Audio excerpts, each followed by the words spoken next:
नमस्कार, मैं हूं अंकुर और आप देख रहे हैं सत्य हिंदी का सुबह 11 बजे का न्यूज बुलेटिन। गोवा में छात्र आंदोलन के बाद पुलिस ने प्रदर्शनकारियों से 200 सवाल क्यों पूछे? आंदोलन का खर्च किसने उठाया? फ्री उमर खालिद का पोस्टर क्यों था? और व्हाट्सएप से लेकर टेलीग्राम तक सवालों की लंबी सूची क्यों बनाई गई? उधर सीजेपी आंदोलन खत्म होने के बाद भी छात्रों की हिरासत और सोशल मीडिया पोस्ट हटाने के आरोप जारी हैं। पैलेट गन विवाद पर सीआरपी प्रमुख का बड़ा बयान आया है। नीट पेपर लीक में सीबीआई ने देश भर का नेटवर्क उजागर किया है। राहुल गांधी ने अमित शाह को हटाने की मांग दोहराई है और पश्चिमी एशिया में अमेरिका ईरान तनाव फिर बढ़ गया है। बुलेटिन में जानेंगे इनके साथ देश और दुनिया की बड़ी खबरें, लेकिन उससे पहले जान लेते हैं सत्य हिंदी ऐप को लेकर एक सूचना भी। अब आपको हमारी खबरें देखने के लिए कहीं और जाने की जरूरत नहीं है। आप आज ही सत्य हिंदी ऐप को अपने फोन में डाउनलोड कर लें।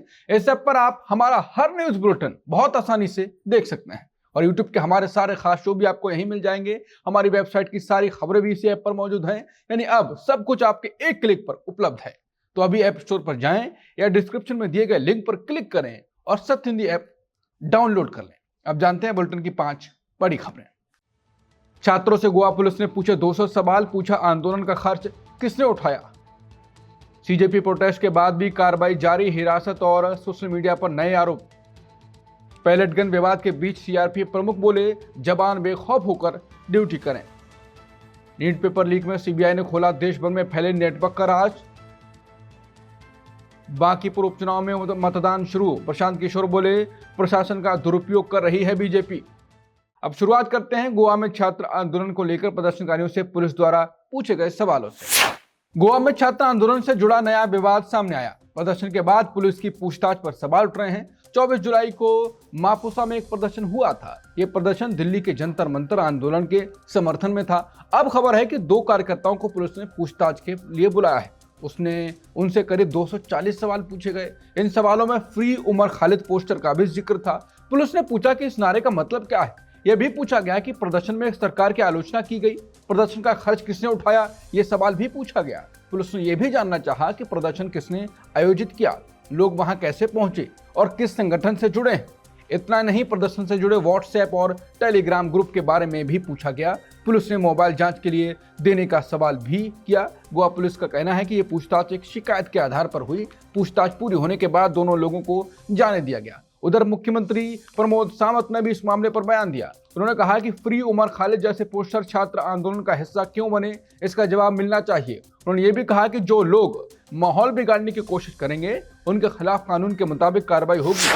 देश भर के छात्र प्रदर्शन के बाद कार्रवाई का सिलसिला अब भी जारी है। प्रयागराज में एक 21 साल के युवक ने पुलिस पर गंभीर आरोप लगाए। युवक का कहना है कि ये सिर्फ प्रदर्शन में वो शामिल था, उसने कोई तोड़फोड़ नहीं की थी, फिर भी पुलिस ने उसे हिरासत में ले लिया। उसका आरोप है कि हिरासत के दौरान उसके साथ मारपीट हुई। युवक ने बताया कि पहले पुलिस ने उसके पिता को बुलाया, फिर उसकी मां को थाने आने के लिए कहा, उसके बाद वो खुद पुलिस के सामने पहुंच गया। युवक का कहना है कि उसे 1 दिन से ज्यादा समय तक हिरासत में रखा गया। पुलिस ने उस पर बीजेपी नेता की गाड़ी तोड़ने का आरोप लगाया, लेकिन उसने इन आरोपों को पूरी तरह गलत बताया। उधर प्रयागराज पुलिस ने 26 और 27 जुलाई को 3 एफआईआर दर्ज किए हैं। ये मामले गाड़ियों में तोड़फोड़ में से जुड़े बताए गए हैं। 2 शिकायतें बीजेपी से जुड़े लोगों की हैं। तीसरी शिकायत एक पूर्व बीजेपी सांसद के बेटे की है।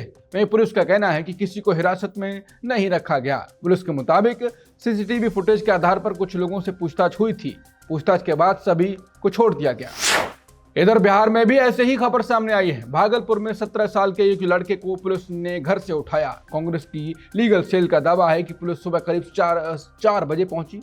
ये लड़का 25 जुलाई के छात्र प्रदर्शन में शामिल था। हिंसा के बाद पुलिस ने कई लोगों को हिरासत में लिया, इनमें ये नाबालिग भी शामिल था। अब पुलिस का कहना है कि मामला वापस लिया जा रहा है। एसपी के मुताबिक सरकार के फैसले के बाद कार्रवाई रोकी जा रही है।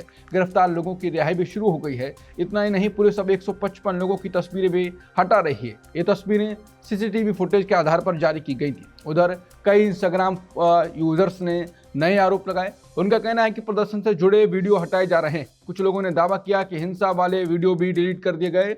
याद दिला दें कि 25 जुलाई को सीजेपी ने अपना 36 दिन का आंदोलन खत्म किया था। सरकार ने उनकी 3 बड़ी मांगे मानने का भरोसा दिया था।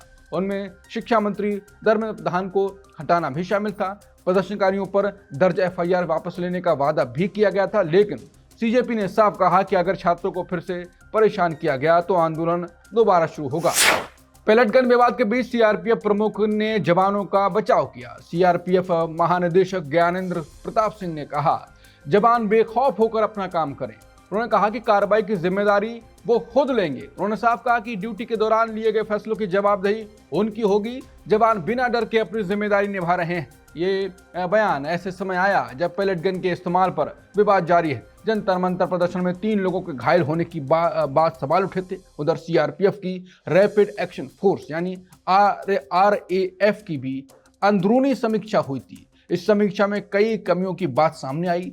सूत्रों के मुताबिक आरएएफ प्रमुख ने कहा कि भीड़ नियंत्रण तय नियमों के मुताबिक नहीं हुआ। जवानों को समय पर पूरी ब्रीफिंग भी नहीं दी गई थी। उन्होंने ये भी कहा कि जम्मू कश्मीर जैसे इलाकों से आए जवानों को तुरंत भीड़ नियंत्रण में नहीं लगाना चाहिए। अलग परिस्थितियों में अलग तरीके की जरूरत होती है। नीट पेपर लीक मामले में सीबीआई को बड़ा सुराग मिला। जांच में पूरे देश में फैला नेटवर्क सामने आया। सीबीआई का कहना है कि पेपर 2 अलग अलग रास्तों से पहुंचाए गए।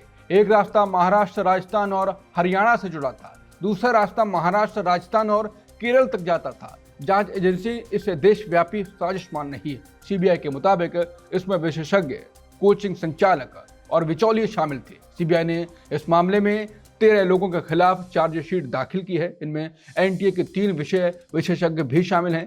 जांच के केंद्र में लातूर का एक कोचिंग संचालक है। आरोप है कि उसने लीक पेपर खरीदने के लिए 5 लाख रुपए दिए। सीबीआई को उसके मोबाइल से कई तस्वीरें मिली हैं। इनमें हाथ से लिखे केमिस्ट्री के सवाल मौजूद थे। जांच में दावा किया गया कि इनमें से ज्यादातर सवाल असली नीट पेपर से मेल खाते हैं। ये तस्वीरें परीक्षा से करीब 10 दिन पहले बताई गई। सीबीआई का आरोप है कि एक निजी अस्पताल का भी इस्तेमाल हुआ। वहीं कुछ छात्रों को लीक सवाल दिखाए गए थे। जांच में पैसे के लेन देन के भी सबूत मिलने का दावा किया गया। अब सीबीआई पूरे नेटवर्क की कड़ियां जोड़ने में जुटी है।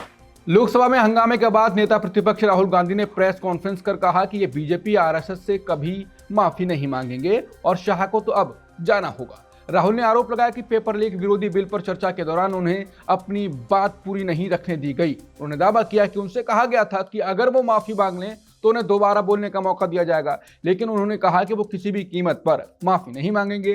राहुल गांधी ने दावा किया कि छात्रों पर पैलेट गन का इस्तेमाल किया गया। राहुल ने कहा कि उन्होंने एम्स का मेडिकल सर्टिफिकेट देखा है जिसमें पैलेट लगने का जिक्र है। राहुल ने यह भी आरोप लगाया कि पुलिस ने प्रदर्शनकारियों पर कीलों वाली लाठियों, शॉक बैटन और बल प्रयोग किया। इसमें महिलाओं और नाबालिगों को भी नहीं छोड़ा गया। कांग्रेस नेता ने यह भी दावा किया कि उन्होंने संसद परिसर के पास खुद केंद्रीय गृह मंत्री अमित शाह को पुलिस अधिकारियों को निर्देश देते देखा।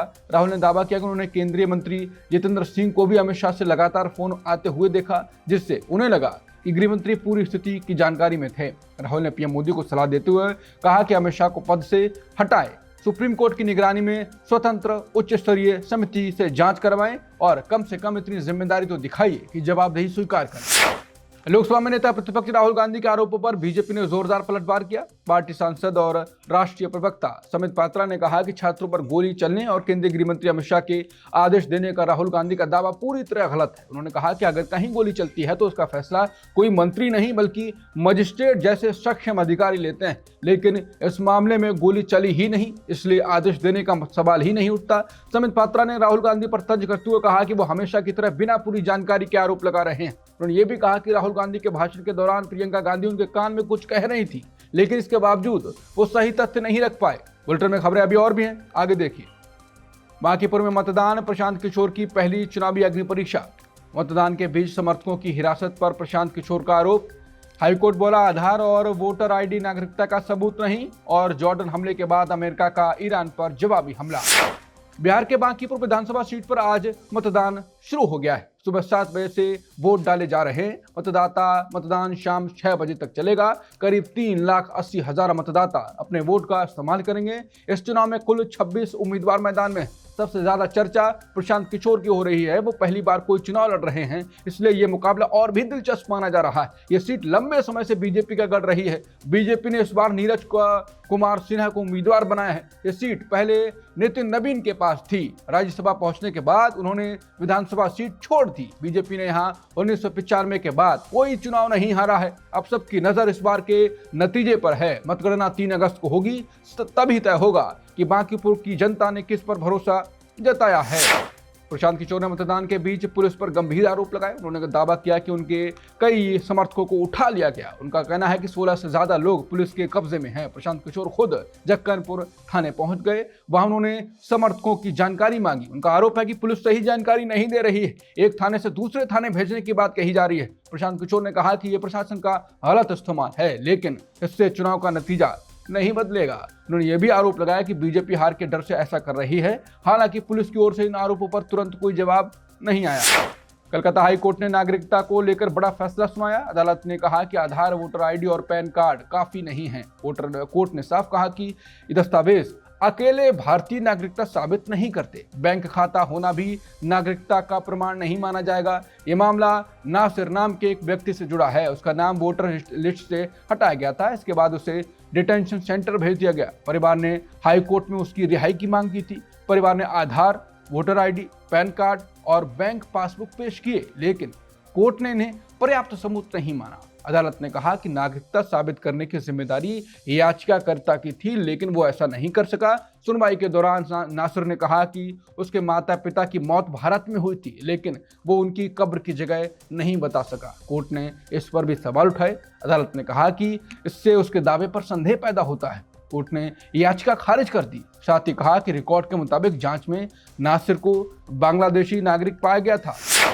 पश्चिम एशिया में तनाव एक बार फिर बढ़ गया है। अमेरिका ने ईरान पर जवाबी हवाई हमला किया है। अमेरिका का कहना है कि यह हमला जवाब में किया गया। एक दिन पहले ईरान ने जॉर्डन में अमेरिकी ठिकानों को निशाना बनाया था। अमेरिकी सेना ने इन हमलों को कड़ा जवाब बताया है। सेंट्रल कमांड ने कहा कि सेना पूरी ताकत से जवाब दे रही है। उधर ईरान के सरकारी मीडिया ने भी हमले की पुष्टि की है। खबर के मुताबिक पिरान शहर सीमा इलाके में मिसाइल गिरी। हालांकि ईरान का दावा है कि इस हमले में कोई हताहत नहीं हुआ। मिसाइल एक खाली इलाके में गिरी। इससे पहले जॉर्डन की सेना ने बड़ा दावा किया था। सेना ने कहा कि उसने ईरान की 5 मिसाइलें हवा में ही रोक दी। वहीं ईरान की रिवॉल्यूशनरी गार्ड्स ने कहा कि उनका निशाना जॉर्डन में मौजूद अमेरिकी सैन्य ठिकाने थे। अब दोनों देशों के बीच तनाव फिर बढ़ गया है। ऐसे में पूरे पश्चिम एशिया में हालात और बिगड़ने की आशंका बढ़ गई है।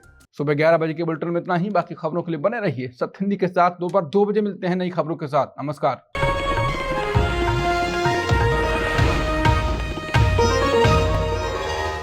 Copyright disclaimer under Section 107 of the Copyright Act 1976. Allowance is made for fair use for purposes such as criticism, comment, news reporting, scholarship, and research. Fair use is a use permitted by copyright statute that might otherwise be infringing.